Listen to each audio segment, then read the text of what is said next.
नमस्कार। सरकार ने आज स्पष्ट किया कि किसी भी पड़ोसी देश की कंपनी भारतीय कंपनी को नहीं खरीद सकती है या उसमें स्ट्रेटेजिक स्टेक नहीं ले सकती है जब तक उसे सरकार की अनुमति नहीं मिले। निशाना सीधे चीन पर ही हो सकता है शायद कि किसी चीनी कंपनी को आके भारतीय कंपनी को नहीं खरीदना चाहिए जब तक हम सबकी चिंता कोविड की तरफ है। कांग्रेस पार्टी ने एकदम सामने आई और कांग्रेस पार्टी ने कहा कि हमने ही आपको यह सुझाव दिया था, तो बहुत बहुत धन्यवाद। आपने ऑपोजिशन की बात सुनी है और होना चाहिए ऐसा ही कि सरकार और ऑपोजिशन साथ में बातचीत करें और एक साथ फैसले लें, निर्णय लें। सरकार शायद कह सकती है कि हम वैसे ही करने वाले थे, पर जो भी हो रहा है शायद ठीक ही हो रहा है।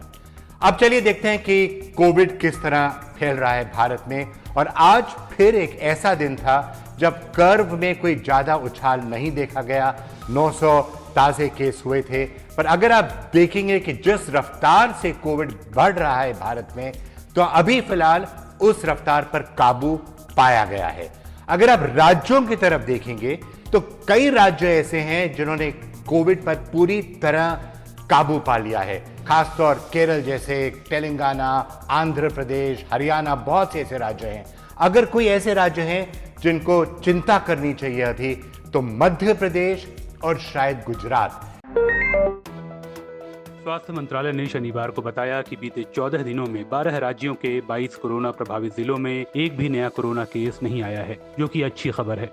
इनमें शामिल है बिहार का लखीसराय, गोपालगंज और भागलपुर, राजस्थान का धौलपुर और उदयपुर, तो उधर जम्मू कश्मीर का पुलवामा।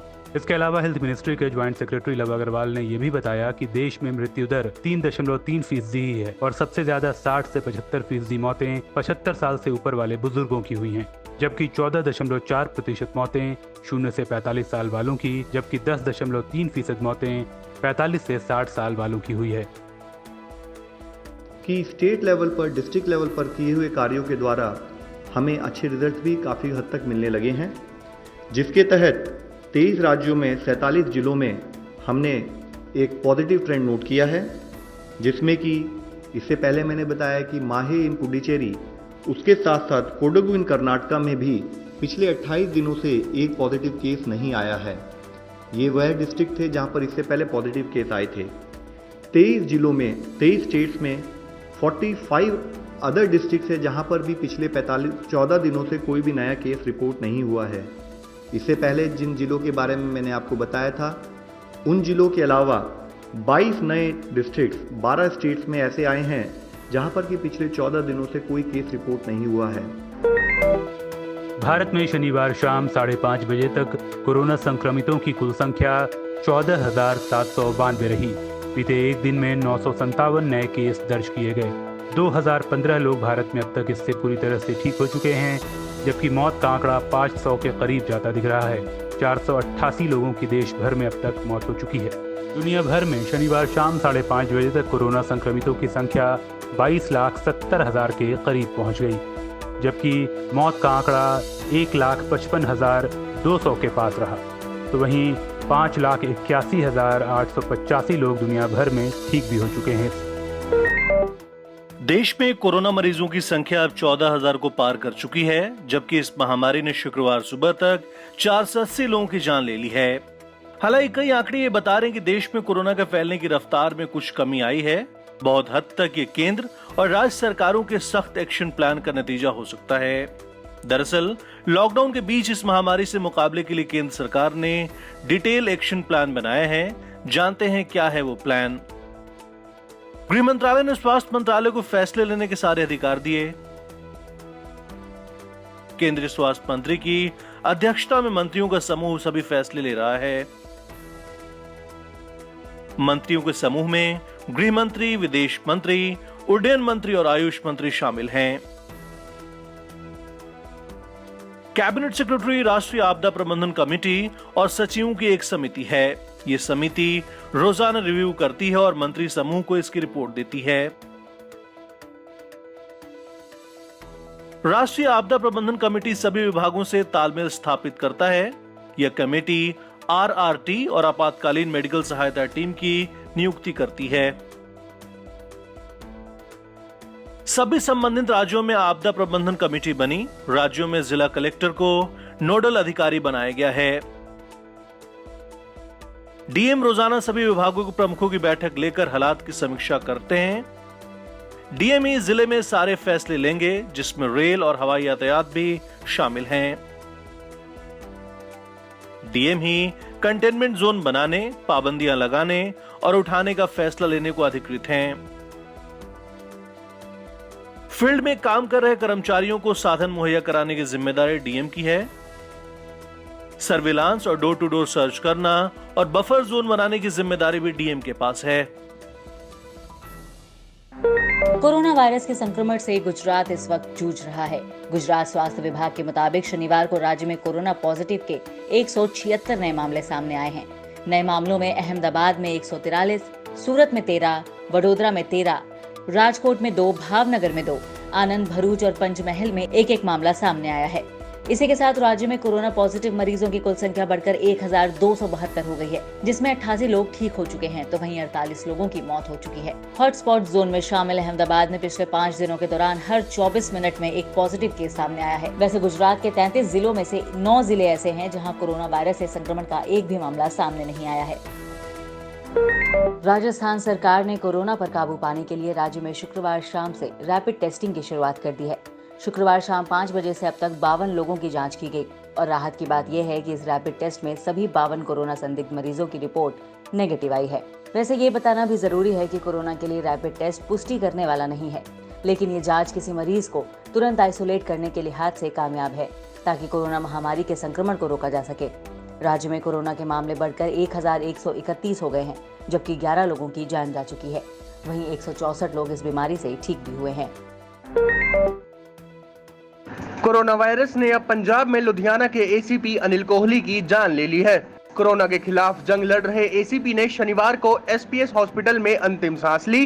13 अप्रैल को कोहली कोरोना पॉजिटिव पाए गए थे। एसीपी के परिवार, गनमैन और उनके संपर्क में आए कुछ स्टाफ को भी कुछ दिन पहले ही क्वारंटीन कर दिया गया है। एसीपी का प्लाज्मा ट्रीटमेंट होना था, जिसकी अनुमति भी मिल गई थी। इसके लिए एक डोनर का इंतजाम भी हो गया था, लेकिन उससे पहले ही पुलिस अधिकारी ने दम तोड़ दिया। भारतीय नौसेना से चौंकाने वाली खबर सामने आई है। भारतीय नौसेना के 21 जवान कोरोना वायरस से पॉजिटिव मिले हैं। खबर है कि यह संक्रमण पश्चिमी नौसेना कमांड के तट पर मौजूद लॉजिस्टिक और एडमिनिस्ट्रेटिव सपोर्ट बेस आईएनएस आगरे पर आया है। आईएनएस आगरे मुंबई के तट पर मौजूद है।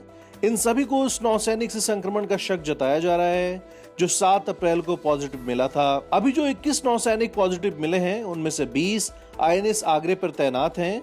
नौसेना के बयान के मुताबिक सभी आईएनएस आगरे के एक ही ब्लॉक में साथ रहते थे। फिलहाल इस ब्लॉक को क्वारंटीन कर दिया गया है।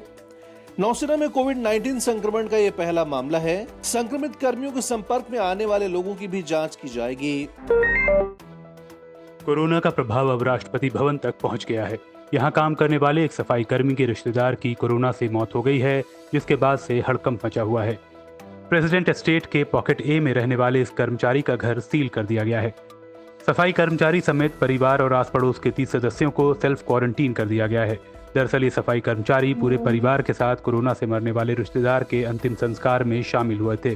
साथ ही ये इलाज के दौरान भी वहां गए थे। यही नहीं, ये सफाई कर्मी राष्ट्रपति भवन के एक अधिकारी के दफ्तर में भी सफाई करते हैं, इसलिए उस अधिकारी को भी फिलहाल सेल्फ आइसोलेशन में भेज दिया गया है। हालांकि राहत की बात यह है कि अभी तक इस सफाई कर्मी के परिवार के किसी भी सदस्य में कोरोना के लक्षण नहीं दिखे हैं। कोरोना वायरस से निपटने के लिए केंद्र सरकार लगातार रणनीति बना रही है। इसको लेकर एक मीटिंग शनिवार को रक्षा मंत्री राजनाथ सिंह के घर पर भी हुई। यह बैठक कोरोना वायरस से निपटने के लिए तैयारी पर ग्रुप ऑफ मिनिस्टर्स की थी। राजनाथ सिंह के घर हुई इस बैठक में लॉकडाउन के बाद कैसे क्या किया जाए, इस पर चर्चा हुई। बैठक में 20 अप्रैल से कुछ स्थानों पर राहत देने के केंद्र सरकार के दिशा निर्देशों के बारे में बात हुई। इसके साथ ही भारतीय रिजर्व बैंक की ओर से की गई आर्थिक सहायता की घोषणा को लागू करने पर भी मंत्रियों ने बातचीत की। इसमें देश के आवश्यक सामान की आपूर्ति सुनिश्चित करने पर मंत्रियों ने मंथन किया। इस बैठक में केंद्रीय मंत्री प्रकाश जावड़ेकर, पीयूष गोयल, स्मृति ईरानी, संतोष गंगवार, धर्मेंद्र प्रधान, रमेश पोखरियाल, रामविलास पासवान और गिरिराज सिंह शामिल थे। कोरोना संकट के बीच भारतीय कंपनियों को विदेशी टेकओवर से बचाने के लिए केंद्र सरकार ने बड़ा फैसला लिया है। केंद्र ने साफ कर दिया है कि अब बिना सरकार की मंजूरी के पड़ोसी देश भारतीय कंपनियों में निवेश नहीं कर सकेंगे। नए बदलाव के तहत अब भारत की सीमा से जुड़े किसी भी देश के नागरिक या कंपनी को निवेश से पहले सरकार की अनुमति लेनी होगी। अब तक सिर्फ पाकिस्तान और बांग्लादेश को ही मंजूरी की जरूरत होती थी, लेकिन अब चीन जैसे पड़ोसी देशों को भी इसकी जरूरत होगी। दरअसल निशाना भी चीन पर ही है, क्योंकि बीते दिनों चीन के केंद्रीय बैंक ने HDFC लिमिटेड के 1.75 करोड़ शेयर खरीद लिए, जिसके बाद विपक्ष ने भी कहा था कि सरकार इस बात का ख्याल रखे कि आर्थिक मंदी में कमजोर हो रही भारतीय कंपनियों पर विदेशी कंपनियां नियंत्रण न कर सकें। अब कांग्रेस ने सरकार के इस फैसले का समर्थन करते हुए विपक्ष का सुझाव मानने के लिए शुक्रिया कहा है। कोरोना संकट को लेकर चीन और अमेरिका में जुबानी जंग और तेज हो गई है। अमेरिकी राष्ट्रपति डोनाल्ड ट्रंप ने शुक्रवार को आरोप लगाया कि चीन कोरोना से हुई मौतों के आंकड़े को छुपा रहा है। उन्होंने अपने ट्वीट में दावा किया है कि कोरोना से चीन में अमेरिका से कहीं ज्यादा मौतें हुई हैं। चीन में मौतों की यह संख्या अमेरिका के आसपास भी नहीं है। दरअसल शुक्रवार को चीन ने अचानक कोरोना के केंद्र रहे वुहान शहर में इस वायरस से हुई मौतों का आंकड़ा बढ़ा दिया है।